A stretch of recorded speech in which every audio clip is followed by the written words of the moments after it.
I'm not a big believer in Twitter, even in the Elon Musk era that we're in now.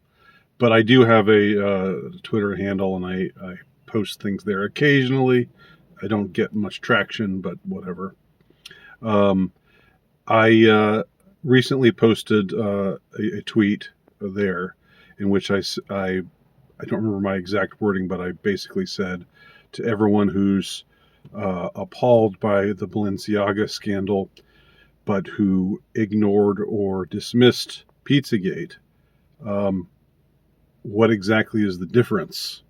You know, and I think it's a good question, if I do say so myself. And I've made this point here before that things are different now with Balenciaga 6 years later than they were with what emerged thanks to the Podesta letters and other things that were exposed in 2016 concerning the Podesta brothers and Comet Pizza Ping Pong, James Alefantis, and uh, Marina Abramovich, and a few other uh, characters.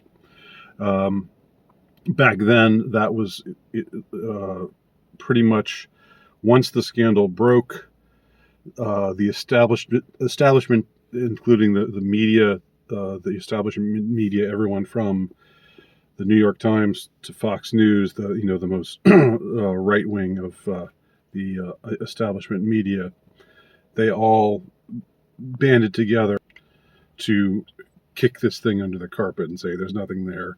This is just a bunch of internet crazies, nothing to see here. Well, with Balenciaga, it's been quite different. Now, some things never changed. The New York Times still is trying to kick this stuff under the carpet and saying, oh, it's all QAnon crazies.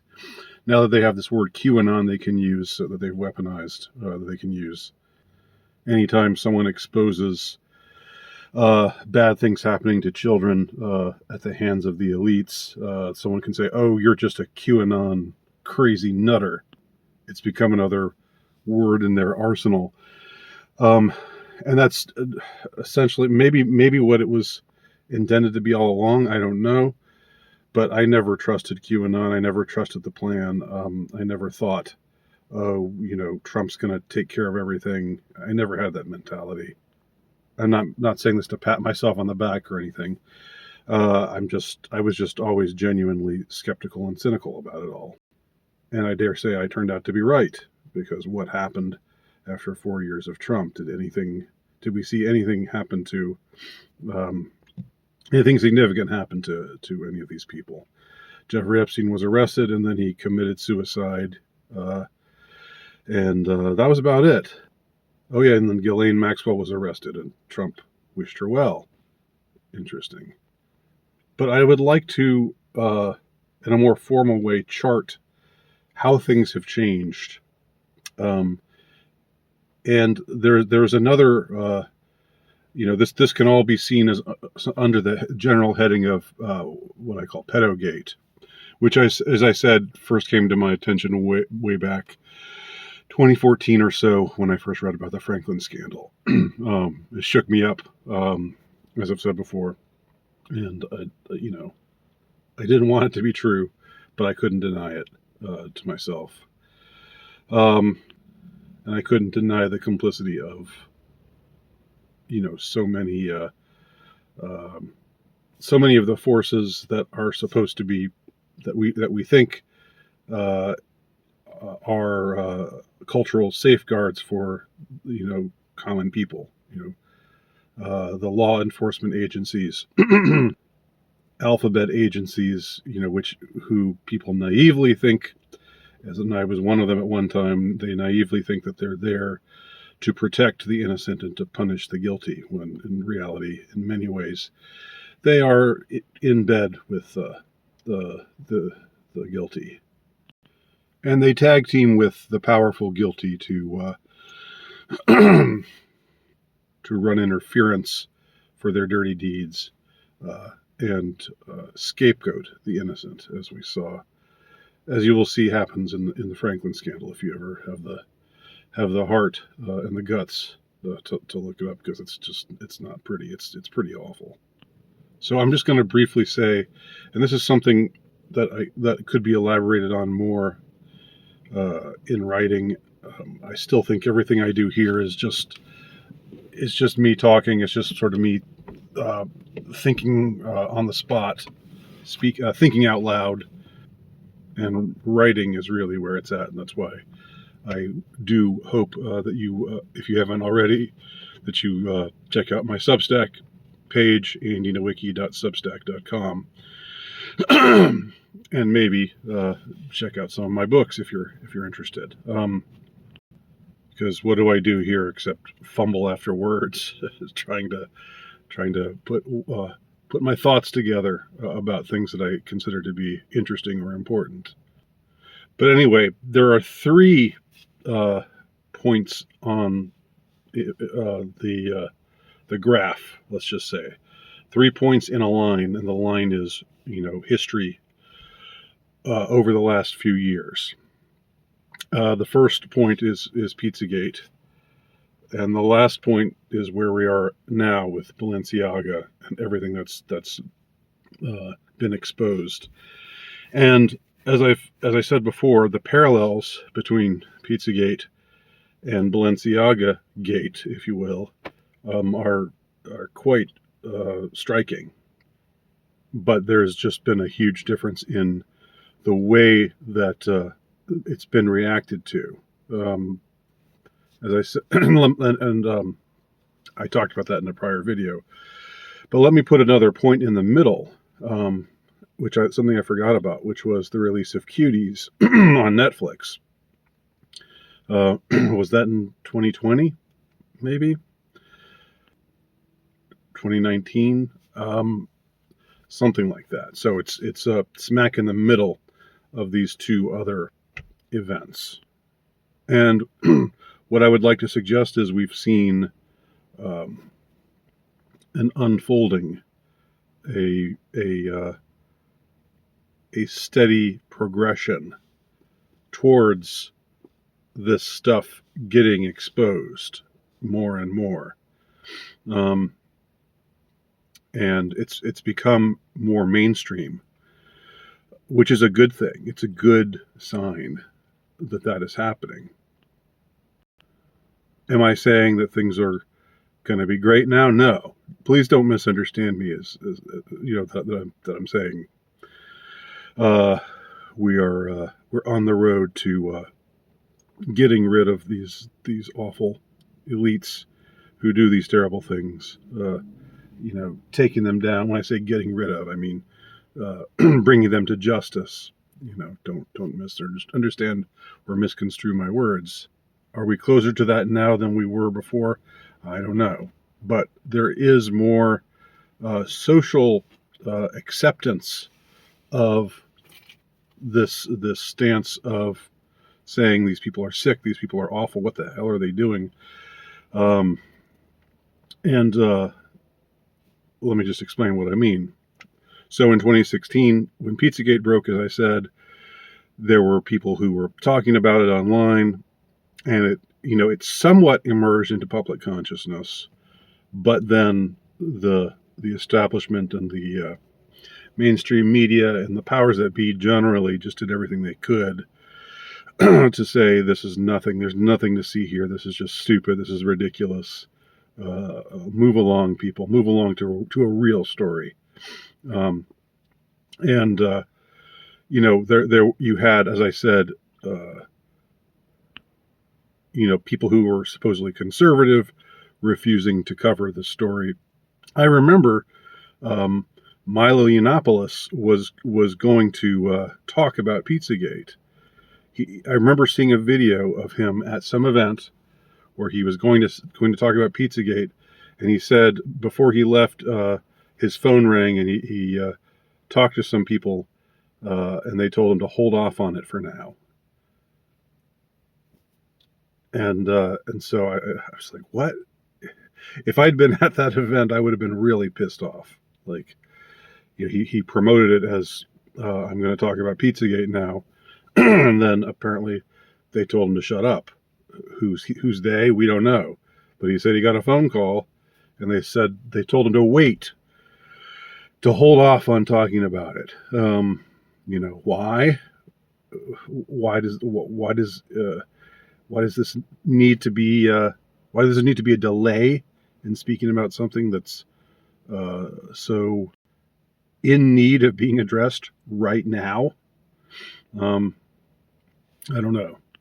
And I even remember the website Vigilant Citizen, which is a full on conspiracy culture kind of site. I remember they had an article about Pizzagate, and then it disappeared. One day it was gone, and without any explanation. That was strange. And then I think a few years later it came back, and I still don't know exactly why that happened. What was behind that? And as I said last time, there was also some commentator on the radio, someone who was a stand-in for Rush Limbaugh, who was still around back then, R.I.P. and all that. Anyway, this was around Christmas time, around just before Christmas. I remember listening to the Rush Limbaugh show for a few minutes, and this guy, made some offhand reference about, oh, well, we don't believe in Pizzagate. Pizzagate, of course, that's not real. That's just fake news or whatever. I don't remember exactly how he said it. And even as recently as like a few months ago, Glenn Beck had Whitney Webb, the author, who has written a lot about Epstein. He had her on his show, and he had to throw in this disclaimer, like all this stuff is going on, and I'm getting deep into talking about celebrity or conspiracy stuff, but I don't believe in Pizzagate or anything. He actually he felt the need to throw that in as a disclaimer, just like a few months ago. So it was like everyone who had some kind of link to establishment conservatism just had to distance themselves from Pizzagate. I'm not sure if they got the same phone call that Milo got, but that seemed to be the norm with regard to Pizzagate. Now, Megyn Kelly, who was then with Fox News, actually had James Alefantis, the owner of Kama Pizza Ping Pong.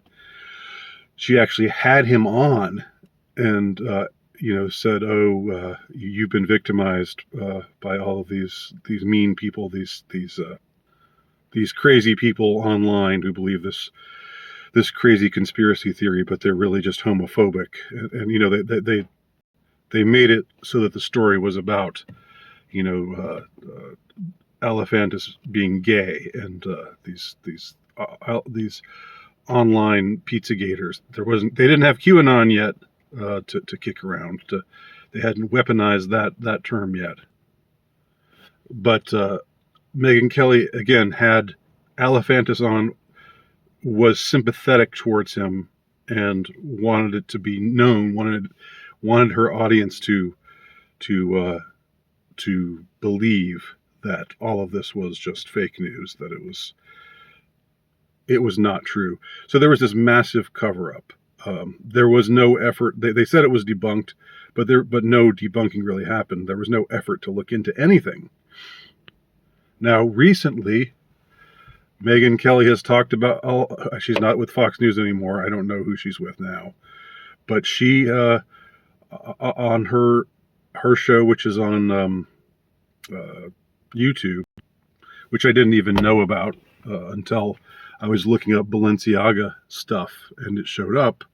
She was talking about, Bellenciaga is such a terrible scandal, and people need to be held accountable. There needs to be a reckoning for this, And I was just thinking, bitch, where were you in 2016 when you were schmoozing with Alefantis and covering up for him and his cronies? So anyway, there is a real difference in the way that Balenciaga Gate has been received. Uh, as I've said before, I don't mean to repeat myself too much here. You know, even to the point where Balenciaga took down their photos, the photo campaign involving the kids and the bondage teddy bears, and apologized for it, and then they're basically running scared. They're trying they're trying to say we didn't know, and they're trying to apologize their way out of it. Comet Pizza Ping Pong and all of the others, Marina Abramovich, the Podestas, and everyone involved with Pizzagate never apologized for anything, never admitted to anything. They never said anything. Basically, Alefantis said we don't have a basement in Comet Pizza Ping Pong, but then it was clear that Comet Pizza Ping Pong did have a basement. In any case, the whole basement issue was a canard. It was a red herring. It was something intentionally done. It was a MacGuffin. Yeah, a MacGuffin. It was something done intentionally. It was invoked intentionally to deceive. So there was also this point in the middle when Netflix released Cuties. And whenever this was, I think it was during 2020. I think it was in 2020. And the thing with Cuties was sort of somewhere in the middle. So as I said, we're seeing this progression. With Pizzagate, everything was kicked under the carpet and everything was denied, and people who talked about it were just called conspiracy theorists and loons and dingbats and wingnuts and other such things. Balenciaga, pretty much even a lot of the mainstream media types are saying, well, what's going on? This isn't good. In the middle of it, you had Cuties, this movie that was released, that was directed by this French woman about these girls in France, including this one immigrant girl who was the main character, who got into